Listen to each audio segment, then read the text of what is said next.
Assalamualaikum warahmatullahi wabarakatuh. Selamat siang, salam sejahtera untuk kita semua ya.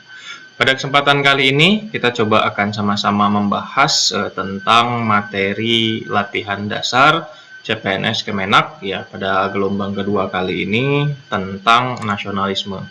Dalam kesempatan kali ini akan disampaikan oleh saya Arditya Prayogi selaku salah satu seorang peserta Latsar CPNS Kemenak angkatan 6 di kelompok 1 ya.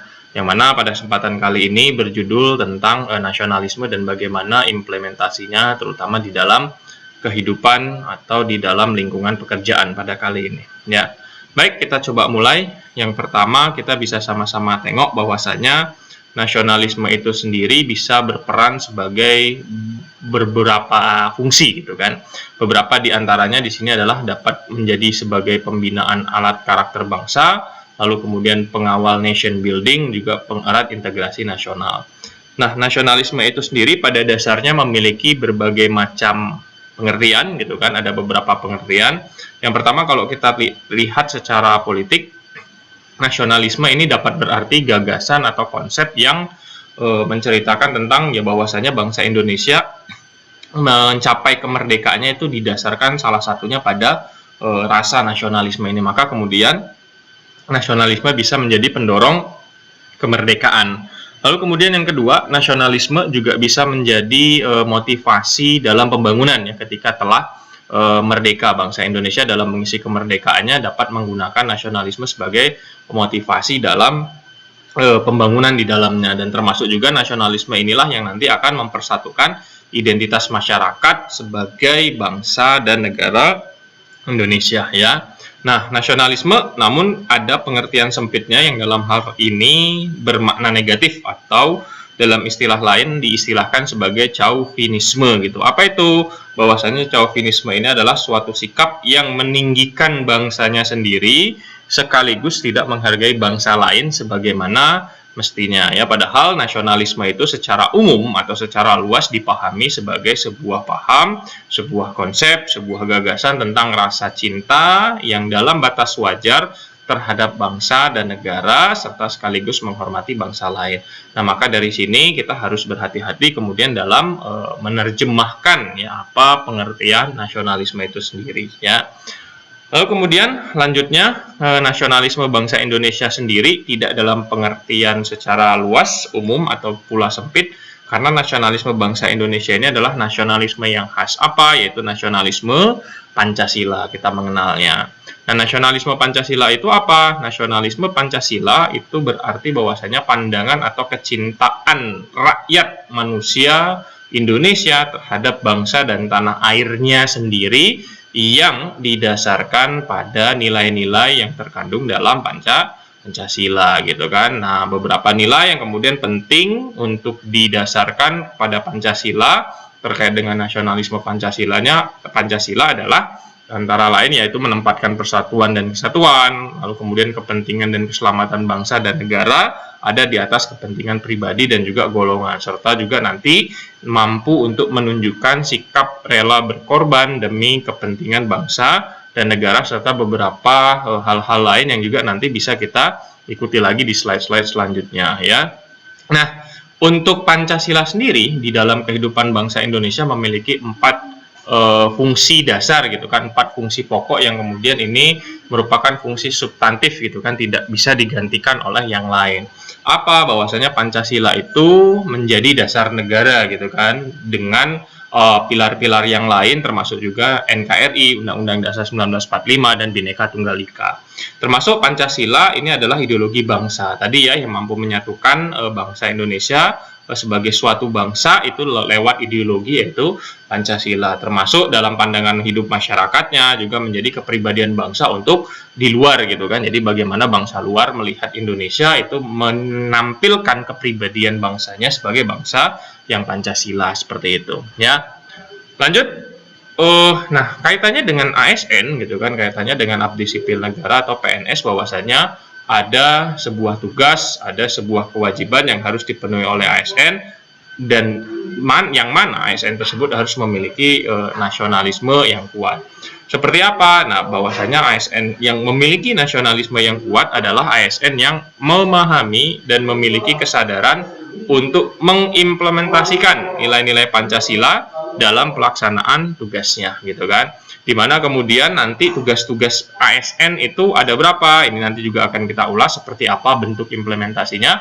Bahwasanya ASN itu nanti bertugas sebagai pelaksana kebijakan publik, ASN sebagai pelayan publik, dan juga ASN sebagai pemersatu bangsa. Ya, dimana sekali lagi tugas-tugas utama ASN ini harus dilandasi, harus diimplementasikan nilai-nilai Pancasila di dalamnya, gitu kan, sehingga nanti akan memunculkan atau menghasilkan ASN yang mampu mengaktualisasikan wawasan kebangsaan dan jiwa nasionalisme dalam menjalankan profesinya sebagai pelayan publik yang berintegritas, gitu kan, atau berintegrasi di situ, mampu menyatukan berbagai macam hal-hal demi kepentingan bangsa dan negara. Nah, kita coba tengok bagaimana implementasi nilai-nilai nasionalisme yang terkandung dalam Pancasila dalam lingkungan atau dalam kehidupan kerja seorang ASN, gitu kan, abdi sipil negara di sini. Yang pertama adalah nilai-nilai ketuhanan atau nilai-nilai di sila pertama Pancasila, di mana kita sama-sama tahu secara historis ada beragam nilai-nilai ketuhanan, ada beragam nilai-nilai kepercayaan yang muncul di Indonesia, ya, mulai dari nenek moyang kita, animisme, dinamisme, lalu muncul aliran kepercayaan hingga muncul agama-agama yang sampai hari ini ya menjadi 6 agama besar yang kemudian diakui di negara Indonesia, ya.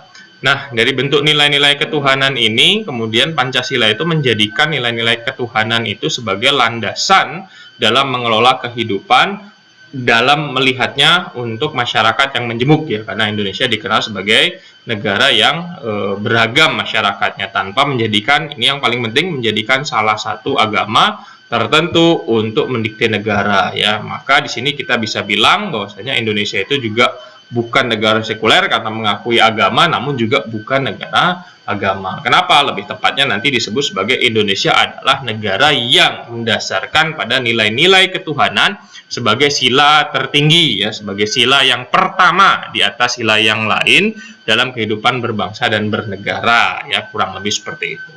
Nah, maka kemudian pengimplementasiannya bahwasanya kekuasaan itu berada di bawah Tuhan dan rakyat, gitu kan. Jabatan yang nanti diemban itu tidak hanya berupa amanat dari rakyat, namun juga amanat dari Tuhan. Maka kemudian dalam kehidupannya atau dalam kemudian pengimplementasian tugasnya, seorang ASN itu harus menjiwai atau memiliki nilai-nilai ketuhanan berupa etika sosial di masyarakat, gitu kan, dan juga memiliki nilai-nilai yang lain dalam kehidupan berbangsa dan bernegara seperti persatuan, kemanusiaan, permusyawaratan, dan keadilan sosial. Nah, namun kemudian ke semua nilai-nilai ini nanti akan disatukan dalam sila pertama di Pancasila ini, gitu kan. Bahwasanya nilai ketuhanan ini juga nanti akan memperkuat pembentukan karakter dan kepribadian serta melahirkan etos kerja yang positif dari diri dan juga kekayaan alam diberikan Tuhan untuk kemakmuran masyarakat.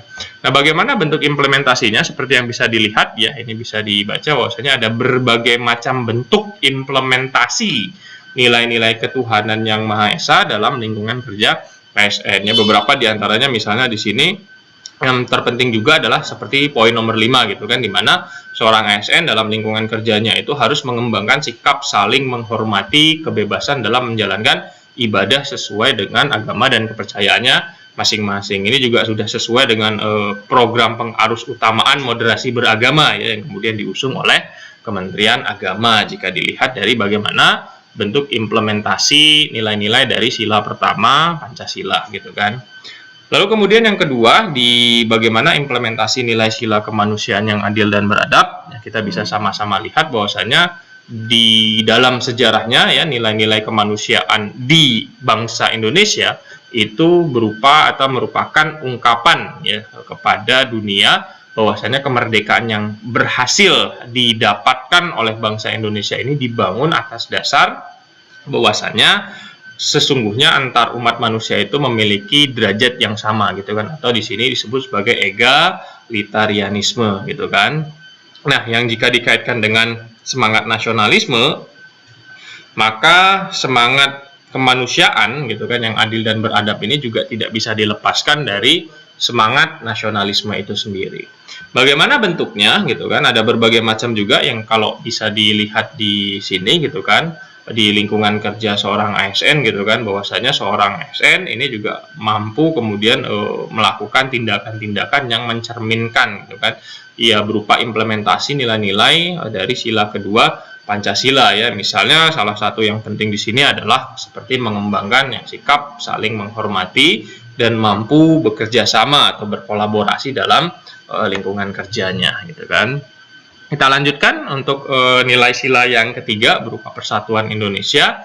Ya, jika kita telusuri lebih jauh bahwasanya untuk persatuan Indonesia yang juga merupakan salah satu inti dari pengertian nasionalisme yang menyatukan identitas keberagaman bangsa Indonesia ini, bahwasanya nasionalisme itu dalam sejarahnya dulu berupa nasionalisme purba dan juga nasionalisme tua sebelum ya menjadi nasionalisme seperti yang kita kenal seperti sekarang gitu kan, dengan berbagai macam latar belakangnya dahulu seperti itu.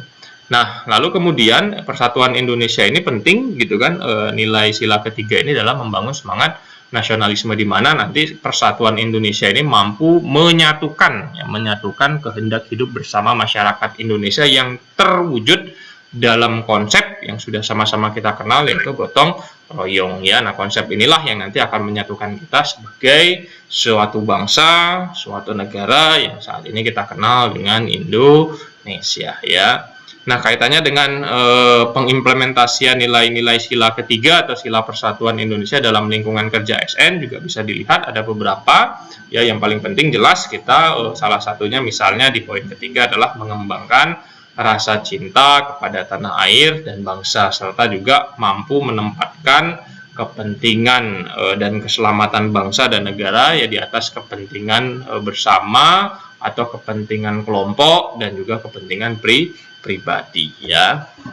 Lanjut untuk sila keempat, ini adalah sila kerakyatan yang dipimpin oleh hikmat kebijaksanaan dalam permusyawaratan perwakilan, atau yang nanti kita kenal dengan istilah lainnya adalah demokrasi, yang dalam hal ini di Indonesia dikenal dengan demokrasi Pancasila gitu kan. Ciri-cirinya ada beberapa, bahwasanya ada konsep kerakyatan, dalam hal ini kedaulatan rakyat, adanya penghormatan terhadap suara rakyat, lalu kemudian adalah permusyawaratan atau kekeluargaan di mana negara menghendaki adanya persatuan kepentingan utama negara di atas kepentingan pribadi, perseorangan, dan golongan. Lalu kemudian ada hikmat kebijaksanaan, bagaimana kita memiliki wawasan dan pengetahuannya mendalam tentang mekanisme musyawarah dan juga pengambilan keputusan. Ini adalah bentuk bagaimana sila keempat yang dalam arti lain juga tadi disebut sebagai demokrasi Pancasila dipahami di tengah-tengah bangsa Indonesia. Nah, wujud implementasinya sendiri jelas ada berbagai macam hal yang bisa kita lakukan sebagai seorang ASN. Yang terpenting jelas adalah juga mengembangkan sikap musyawarah ya, demokratis, lalu kemudian juga kita mampu menghargai perbedaan pendapat gitu kan, mengembangkan sikap toleransi, tidak memaksakan kehendak kita kepada orang lain ya. Lanjut untuk nilai di sila kelima, yaitu sila keadilan sosial bagi seluruh rakyat Indonesia. Kita juga bisa sama-sama tahu bahwasanya Indonesia itu sebagai sebuah negara bangsa gitu kan, memiliki kerangka keadilan sosial dalam Pancasila, bahwasanya di dalam Indonesia itu harus memiliki posisi atau relasi hubungan yang adil dalam semua sistem kemasyarakatan ya.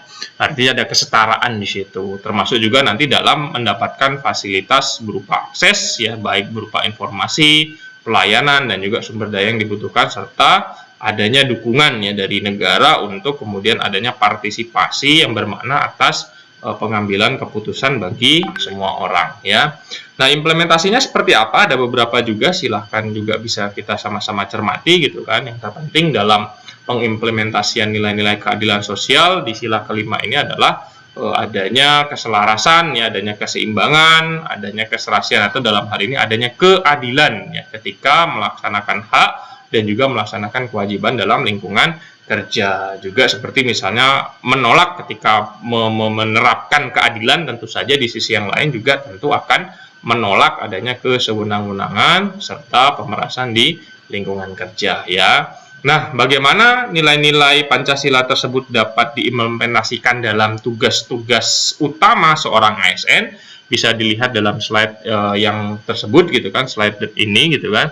Bagaimana ASN sebagai pelaksana kebijakan publik, ada beberapa hal yang bisa diimplementasikan atau bisa dilakukan oleh seorang ASN ya, misalnya memiliki nilai-nilai publik, berorientasi pada kepentingan publik, menempatkan publik dan seterusnya ya gitu. Yang mana sekali lagi masing-masing dari bentuk implementasi yang ada dalam lingkungan kerja seorang ASN ini sudah disesuaikan atau kemudian sudah sesuai dengan nilai-nilai nasionalisme yang tadi terkandung dalam Pancasila gitu kan. Baik, sekali lagi ASN sebagai pelaksana kebijakan publik, ASN sebagai pelayan publik, dan juga ASN sebagai perekat dan pemersatu bangsa ya. Demikian saya ucapkan terima kasih ya. Kita akan bertemu lagi di kesempatan yang selanjutnya. Assalamualaikum warahmatullahi wabarakatuh.